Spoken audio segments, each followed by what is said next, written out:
Thank you so much, and deeply worrying, because how do you predict when the attacks now come from so many different angles and are so unpredictable? How can you prepare? Joining us from Washington, hopefully with some answers, ranking member of the House Intelligence Committee, Democratic Congressman Adam Schiff of California.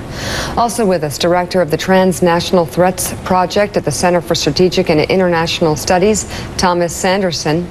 And here on set, former DOD official and former executive director of the Graham Talent WMD Commission, Dr. Evelyn Farkas. She's now a senior fellow at the Atlantic Council.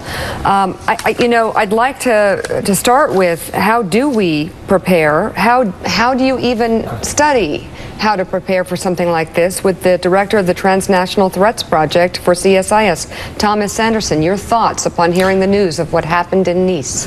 Well, good morning. It's very difficult to prepare for these, because when you have ISIS spokesman Anani calling for attacks worldwide using a bullet, a bomb, a car, a knife, a punch, or a kick, then anyone can take up the battle, and it's very difficult to prevent this kind of attack from happening. I'm afraid it's going to be with us for a long time. Ayman Moldeen. Congressman Schiff, Ayman here. I'm curious to get your thoughts on the issue of security from the perspective of the past 15 years, how we measure success in the so-called war on terror. You know, we went to war after 9/11 in Afghanistan against one terrorist organization. 15 years later, we're fighting multiple terrorist organizations, carrying out strikes across North Africa, East Africa, Iraq, Syria. How are we measuring success in this war when we're seeing attacks like this happening increasingly frequently? Well, it's a great question, and you do have to pause and say, after 15 years of warfare and with the proliferation of this terrorist threat around the globe, are we using the right approach?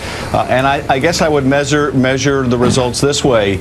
Since 9/11, we have been able to stop the massive kind of coordinated attack that Al-Qaeda, that was their hallmark on 9/11, they had tried to recreate, and we've been successful in doing that by eradicating a lot of the leadership of Al-Qaeda. But ISIS has a very different model. They're not going for that big kind of attack. They're going for volume rather than the massive kind of multi-aircraft attack we saw on 9/11.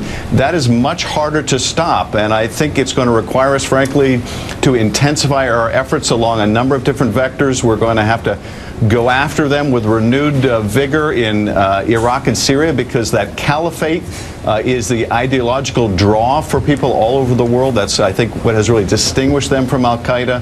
We're going to have to continue to intensify the war on the propaganda, the ideology of ISIS and Al-Qaeda, and we're going to have to harden our defenses here at home.